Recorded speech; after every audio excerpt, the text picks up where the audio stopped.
Hello everyone, welcome back. It must be Christmas in July because I was visited by an elf, the RC elf. So after my recent channel update and coming out video, which you can see wherever it pops up on screen, I received a DM from an unknown user on Instagram who claimed to be the RC elf and wanted to send me a surprise present. I had heard people talk about the RC elf before, but I never realized it was an actual person that was sending them RCs for free. I had assumed that it was people buying presents for themselves or receiving presents from family and framing it as an RC elf for the sake of a trend or something. So when I was contacted, I was very suspicious because I had gotten scammed a few times in the past, not RC related, but just in general. And especially right after coming out as a trans woman, who are very unpopular to say the least on certain corners of the internet, I wanted to be extra careful. I did confirm the RC Elves identity from other YouTubers who had received gifts from them, but these YouTubers were also strangers, so I still very much had my guard up. I think any lesser person would have given up and gotten annoyed with me, but despite my prickly attitude, the RC Elf was determined to find something I liked to send me. Then, when they finally sent me my selection, my local FedEx driver was being very difficult and not delivering the package or leaving a door tag, even if someone was home. It was very annoying. But they would basically spawn in at like 10 a.m., knock once, then basically freaking despawn like a broken NPC after only giving like 3 seconds to answer the door. So we were starting to worry that that FedEx would just return the package to sender, but I managed to receive it, so it's all good now. It was just so annoying to deal with. But anyway, RC Elf, if you're watching this, I'm sorry again for the headache, and I thank you so much for this unbelievable gift. Let's finally dig into what the RC Elf sent me. Boom! I present the Axial Capra RTR. I chose the Capra for a few reasons. First is the looks. I am absolutely obsessed with anything cyan or seafoam green, and the color of this RTR just looks so nice. I love the graphics Axial has done for the car, and I think it's overall a very nice looking rock buggy. The pre-installed light bar and headlights are also a great touch. The Capra is nice and small and light, which I think made it a good choice. Talking about the size of the buggy for a second, for how small the car was, the box it came in was surprisingly large, and most of the box was actually filled with a cardboard frame, which I thought was interesting. I presume the box is this large size for shipping purposes because it seems to be about the same size box as most of the other Axial 10 scale RTRs, so maybe that's what they did, who knows.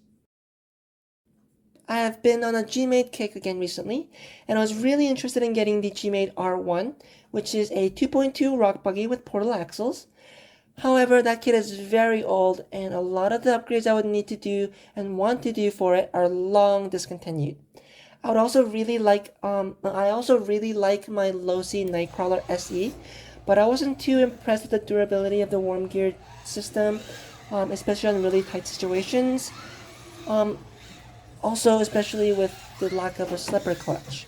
The Losi is also a very old platform, and there are no real upgrades you can do to it other than simple wheels and tires and electronics.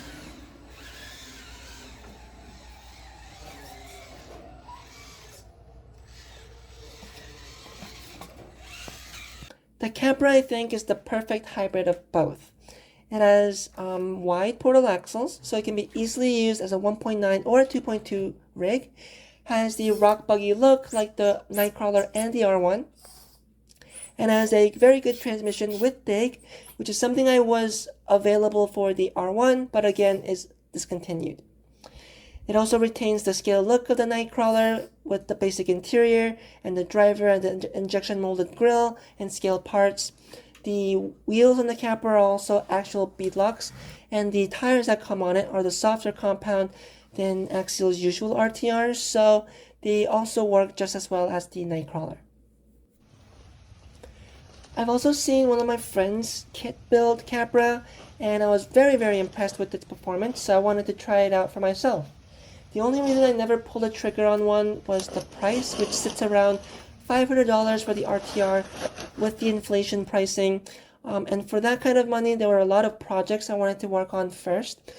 And the kit version comes in much cheaper, but adding the electronics, the paint, the wheels and tires, which aren't included in the kit version, it would have cost about the same as the RTR in the end.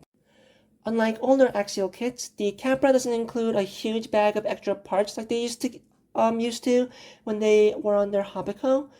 All of the Horizon Hobby Axial kits seem to give you minimal to no real extra parts, which I guess is good for less clutter, but also kind of sucks since they used to give you some pretty cool parts. They don't even include the famous green axial gate markers, which kind of sucks. All they include is the simple manual, wheel nut wrench, bind plug, double A's for the transmitter, and of course the transmitter. The transmitter is actually pretty interesting because it looks like their cheap STX2 radio that Horizon includes in most of their low-level RTRs, but this is actually the 3-channel STX3. It is basically identical in form, other than the 3-channel buttons obviously, and the different steering wheel with foam grip. Some people like foam grips, but because the rest of the transmitter feels just as cheap as the STX2, plus I personally find foam grips kind of gross, I'm not a huge fan of this controller. Especially for such an expensive RTR, I would expected them to include an actual DSM spectrum signal radio like you would see with the Losi Baja Ray and other high-end Horizon RTRs. Regardless of what controller it has though, it should work fine for the Capra's first run, so let's go see how it runs.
It was so much fun running the camera, and especially using that dig function was so cool, and it worked fantastically.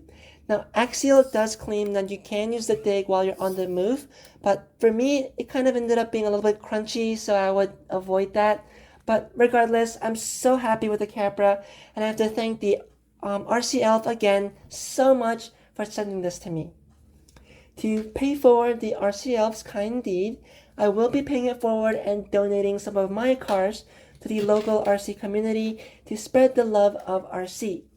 I have far more cars than I will ever need, so I think it would be good to make someone else's day with a cool toy. I hope everyone enjoyed this video. Have a wonderful day and have fun with RC.